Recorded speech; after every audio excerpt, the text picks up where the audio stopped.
Point Babar, अब ध्यान से सुनते रहना। बाबर सर, इसका जन्म फरगना में हुआ था, ध्यान से सुनना, जन्म फरगना में हुआ था सर। इसके पिता का नाम उमर शेख मिर्जा था, ठीक है ना, उमर शेख मिर्जा था, जो कि जाति से तुर्क था, तुर्कों की 5वीं पीढ़ी का संतान था। इसकी माता का नाम सर कुतलुग निगार था, कुतलुग निगार खां, ठीक है ना, कुतलुग निगार था, जो जाति से मंगोल हुआ करती थी, मंगोलों के 14वीं पीढ़ी की हुआ करती थी, ध्यान से सुन लेना। उसके अलावा बाबर का ओरिजिनल नाम मोहम्मद जहीरुद्दीन था। बाबर का ओरिजिनल नाम क्या था? मोहम्मद जहीरुद्दीन हुआ करता था। बाबर ने 1502 ईस्वी में एक युद्ध लड़ा था, जिस युद्ध को कहा जाता है सर्र-ए-पूल, सर्र-ए-पूल का युद्ध। और ये बाबर अपने चाचा सैबानी खां से हार गया था, तो उसको फरगना बाबर को छोड़ के भागना पड़ा। पिता मर गए थे और अपने चाचा से युद्ध हार गया। फिर 1504 ईस्वी में बाबर ने काबुल पे कब्जा कर लिया, और काबुल पे जब कब्जा किया तो इसने एक उपाधि ली, उस उपाधि का नाम था पादशाह। उस उपाधि का नाम क्या था मेरे भाई? पादशाह। कई लोग सोचेंगे सर बादशाह लिखिए, नहीं मेरे भाई, वो पादशाह ही था। फिर बाबर ने मेरे भाई क्या किया?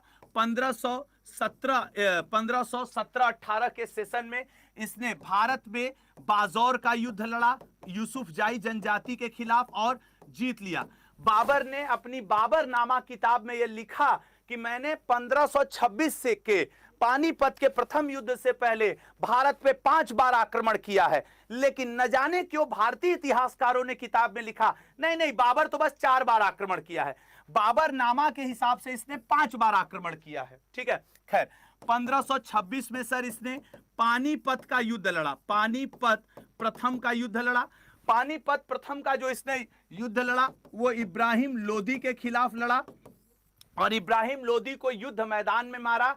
आपसे पूछता है कि युद्ध मैदान में मध्यकाल में मरने वाला प्रथम शासक कौन था? इब्राहिम लोदी, क्योंकि बाबर ने युद्ध मैदान में ही इब्राहिम लोदी का सर काट दिया था।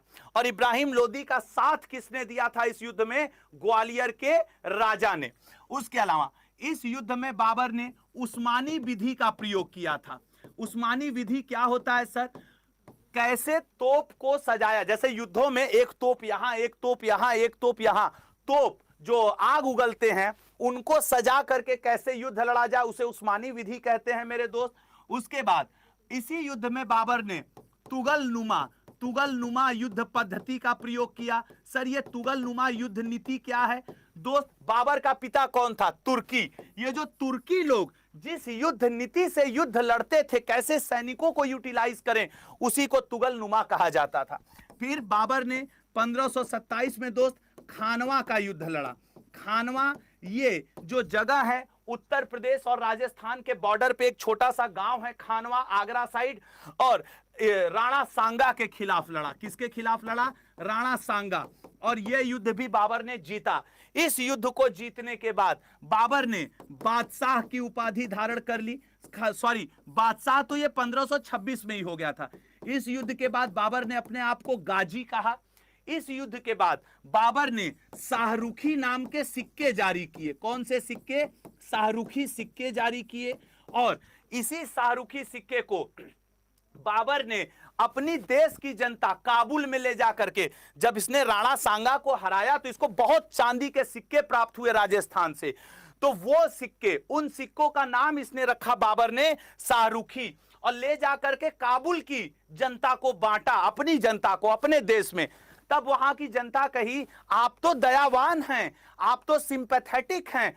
तो दयावान को तुर्की भाषा में कलंदर कहा जाता है। यही वजह है कि बाबर को इतिहास में कलंदर के नाम से भी जाना गया।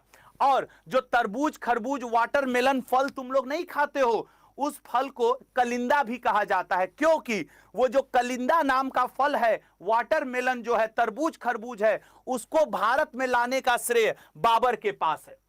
क्योंकि काबुल की जमीन रेतीली थी, रेतीली जमीन पे वो फसल उगती है आपके तरबूज खरबूज। और जब खानवा के मैदान में युद्ध हो रहा था तो बाबर को यह पता था कि राणा सांगा की जो सेना है उसको तो कोई दिक्कत नहीं होगी, उसको तो खाना पीना पानी सब मिल जाएगा, लेकिन हमें नहीं मिलेगा।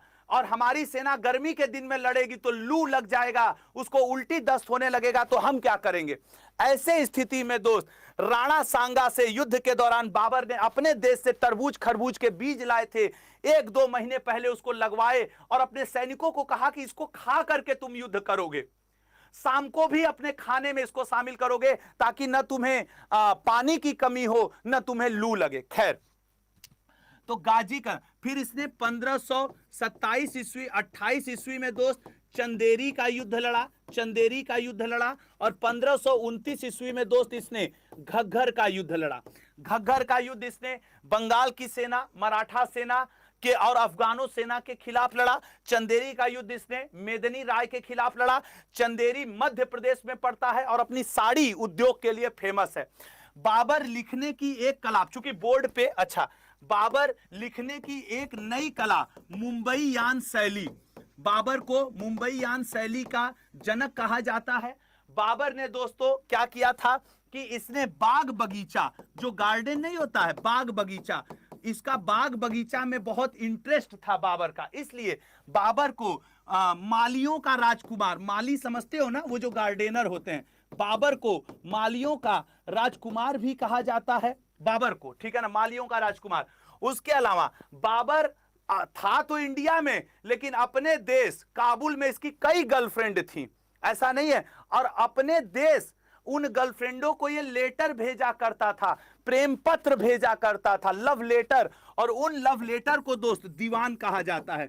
ये आपके पेपर का क्वेश्चन है कि बाबर के प्रेम पत्र, बाबर के प्रेम पत्र को किस नाम से जाना जाता था? तो दीवान नाम से। मुश्किल इसकी ये थी कि ये तुर्की भाषा इसके पिता जानते थे, मंगोल भाषा इसकी माता जानती थी, भारत में आकर के उर्दू भाषा ये जानने लगा, कुछ दिन, उर्दू तो नहीं कहेंगे, हिंदी जानने लगा ये भारत में आके। अब जब अपने गर्लफ्रेंड के लिए लेटर लिखता था तो इसके सैनिक खोल के पढ़ लेते थे, तो ये सोचा अरे यार इन सब से हम बचे कैसे, कैसे कहें कि तुम 5 बजे पान की दुकान पे आ जाना। तब बाबर ने लिखने की एक नई कला, मुंबई यान शैली, थोड़ा सा तुर्की लिखा, थोड़ा सा मंगोल लिखा, थोड़ा हिंदी, और अपनी गर्लफ्रेंड लोग को समझा दिया होगा कि इस शब्द का मतलब ये, इस शब्द का मतलब ये, इस शब्द का मतलब ये, लिखने की नई कला मुंबई यान शैली। ये मैं आपको समझाने के लिए बोल रहा हूं, ठीक है ना। तो ये बाबर को मेरे भाई 4 लड़के थे, कौन कौन? कामरान इसका लड़का था, अस्करी इसका लड़का था, हिंदाल इसका लड़का था, कामरान, अस्करी, हिंदाल और हुमायूं, ये बाबर के 4 लड़के थे। और बाबर को एक लड़की थी गुलबदन बेगम, ठीक है ना, बाबर को एक लड़की थी गुलबदन बेगम। इस गुलबदन बेगम ने अपने पिता के नाम पे एक किताब लिखी, उस किताब को कहा गया क्या चीज? हुमायूं नामा, हुमायूं नामा, हुमायूं नामा। गुलबदन बेगम और हुमायूं कौन थे? सर आपस में ब्रदर और सिस्टर थे, भाई बहन। किताब लिखी अपने भाई के नाम पे, लेकिन इस किताब में 80% चीज इसने अपने अब्बा बाबर के बारे में लिखा, अपने पिताजी के बारे में लिखा है, अब्बा के बारे में लिखा है, ठीक है। तो ये बाबर, तो कामरान, अस्करी, हिंदाल, हुमायूं, ये। और हम लोगों ने क्या देखा? बाबर मुंबई यान शैली का जनक है, बाबर को मालियों का राजकुमार कहा जाता है, बगीचों के इंटरेस्ट इसने बहुत सारा लिया, इसके प्रेम पत्र को दीवान कहा जाता है। उसके अलावा हम लोगों ने देखा कि बाबर जो कि फरगना का निवासी था, पिता उमर शेख मिर्जा थे, माता कुतलुग निगार थी। बाबर का ओरिजिनल नाम मोहम्मद जहीरुद्दीन था। 1502 में इसने सर-ए-पुल का युद्ध लड़ा और मतलब हार गया। 1504 में काबुल पे कब्जा किया। उसके अलावा 1517 में बाजौर युद्ध लड़ा, जीता। 1526 में पानीपत युद्ध, 27 में खानवा राणा सांगा। इसी खानवा युद्ध के दौरान याद रखना, इसी खानवा युद्ध के दौरान बाबर ने पहली बार जिहाद की घोषणा की थी, ठीक है ना। आपसे पूछता है कि बाबर पहली बार जिहाद की घोषणा कब किया था? 1527 खानवा के युद्ध में। आपसे यह भी पूछेगा कि बाबर ने पहली बार शराब न पीने की कसम कब खाई? तो 1527 शराब न पीने की कसम खानवा के युद्ध में ही खाई, क्योंकि बाबर की सेना शराब बहुत पीती थी। बाबर को पता था कि अगर खानवा के मैदान में जाएंगे, रात में मेरी सेना 2 पैग लगा लेगी, सुबह जब राणा सांगा से लड़ाई होने लगेगा तो आके हमसे कहेगी सर हैंग हो रहा है, 1 पैक और पिला दीजिए। तो हम इनसे लड़ाई लड़वाएंगे कि इनको 2 पैक और चिकना बना के देंगे, लो नमकीन और दारू करो।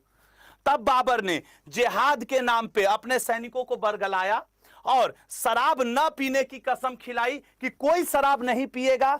उसके अलावा कलिंदा नाम का फल लाया कि भैया तुमको क्या खाना है, इसीलिए तो इसकी उपाधि कलंदर है, वाटरमेलन खाना है। और आपको यह भी बता दे पानी से बर्फ कैसे बनाया जाए, यदि मुगल काल में किसी ने पहली बार इंट्रोड्यूस किया तो बाबर ने। पानी से बर्फ किस केमिकल से बनता था यह उस समय यूरोपीय लोगों को पता था। यूरोपीय लोगों से तुर्की लोगों ने सीखा। और तुर्की कौन थे, बाबर का पिता ही तो तुर्की था, तो इसने अपने पिता से वो कला सीखी। और उसके बाद मेरे भाई वो कला सीखने के बाद इसने लंका ही लगा दी। भारत में बर्फ ऐसा नहीं था, बर्फ तो हिमालय पे हजारों वर्षों से था, लेकिन वो कौन सा केमिकल प्रयोग करें कि पानी में डालें तो वो बर्फ हो जाए, वो विधि मुगल काल में किसी ने लाई तो बाबर ने लाई। ठीक है ना। अब जरा एक बात बताओ, बाबर